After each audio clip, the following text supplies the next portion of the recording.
I feel so spoiled by having all these Redbreasts lately. Well, this week we're going to look at the Redbreast 15-year-old single pot still Irish whiskey and let you know how it is.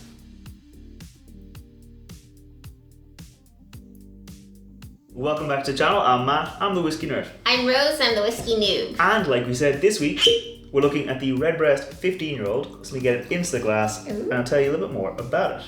I'm excited to give it a try. I feel like we've been having a lot of Redbreast lately and I feel like quite fancy and posh because of it. Yeah, well recently, as you mentioned there, we reviewed the Redbreast Quattro Barrias. I'll put a link to that up there, the link down below if you want to check that out. That was a Redbreast that was aged in 4 different types of barrels. Yeah.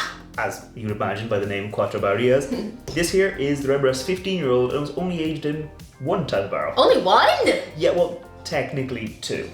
So it was aged in first fill bourbon casks and refill bourbon casks. So both types of 2 types of bourbon casks. Okay.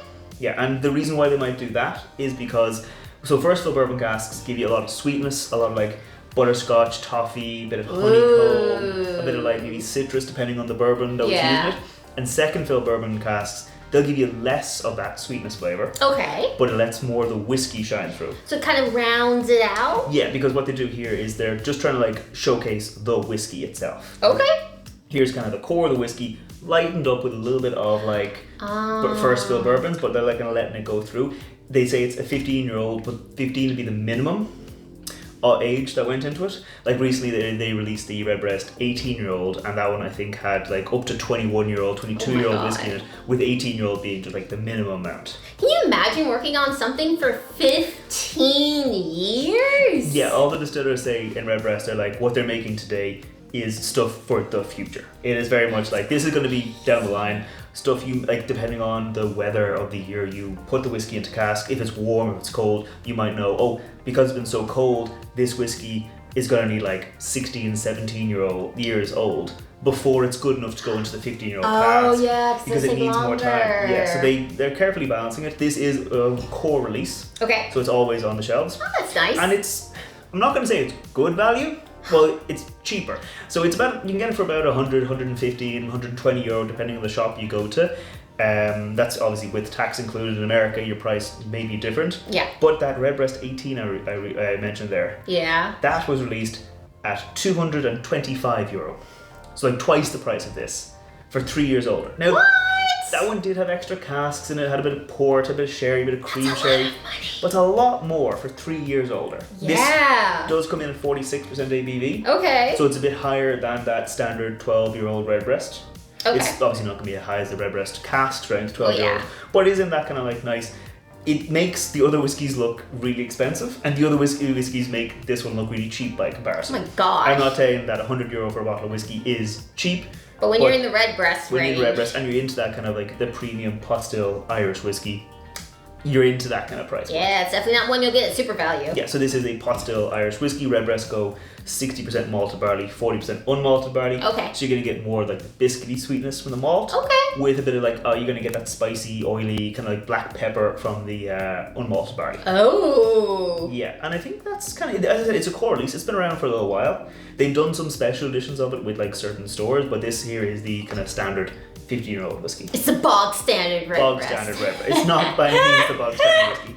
But do you want to go for the nose? Let's do it. Cheers. Sláinte. Sláinte. Okay. Yeah. This is just, it's a nice whiskey. Like when I got this, I opened it and I was like, oh, this is just, it's just friendly. It's really approachable. It's friendly. It's really approachable. Friendly.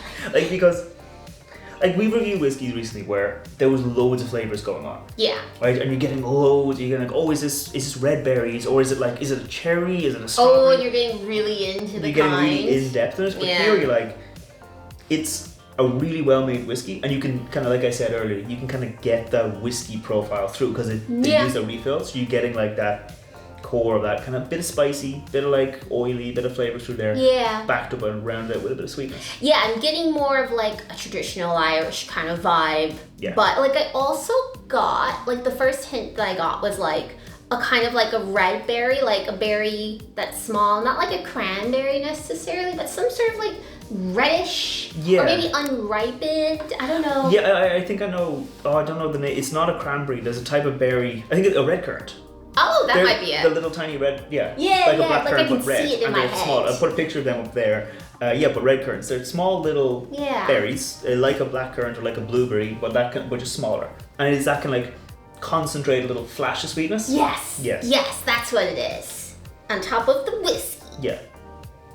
There is a little bit of pepper on it, and so like when I was writing my notes for this, I was thinking like, oh, is it like a salted caramel? No, it's like a peppered caramel. Peppered caramel doesn't exist. Well, I hope it doesn't exist. But you know that kind of where you get caramel with a bit of salt and it makes it a bit savory. This here is like almost a spicy caramel. Okay. So it's like peppered caramel. Yeah, there's definitely like a spicy quality to it. Like there's definitely more of like the what is it like? I'm not sure if it's baking spices, like a nutmeg or something. Yeah. I don't know. There's a little bit of like spices. clove in there. Yeah, that might be it. So I know this word because there was a whole thing of like there are words for things you know but you don't know what it is. Okay. And there's a smell that comes off of grass after it's been raining on it. And it's called petrichor. Yeah. So it smells a bit. There's a little bit of like petrichor in there. I mean, everyone knows that word. Everyone knows that word. It's it was one of those memes where it's like the words you know the meaning of it is without knowing the word. But yeah, that smell. There's a little bit of smell. Definitely, all of that made sense. All that makes sense. But it's a little bit of like. Smells like wet grass. It's nicer than saying it smells like wet grass. But yeah, it's like I said, it's light, it's friendly, it's approachable. Yeah. Going for the palate. Yes. Cheers. Sláinte. That was confusing. Confusing. Okay. But maybe I like it. I think you. I'm confused. Okay. So I got sweet and I got the spices, but it wasn't like sweet then spice. It was like together, completely intertwined. It was like if I ate like a vanilla ice cream with black pepper on it, and that's why I'm confused. Yeah, it's like the nose I thought was sweeter. The palate I think is more creamy, and I think creamy. That kind of like almost like melted vanilla ice cream, where it's like thick but still has that hit of spice. Yeah. Because you're gonna get the bit of spice from the oak, obviously, but you're also gonna get that spice, that black peppery spice from the Redbreast. So that's one of its kind of distinctive notes. Yeah. Is that black pepper spice. So it is in that kind of like, there's still a bit of toffee and caramel, there's still all those notes, but it leads with that creamy, kind of rich, like the mouthfeel was it wasn't super heavy, but it was creamy. Yeah, like it spread out on it, Yeah, no, I completely agree. It feels like it got a sundae, and like you could add like maybe that toffee or caramel sauce on top of it, but instead of getting like the mini M&Ms, I chose pepper. Yes. I'm gonna go in for another sip. Yeah.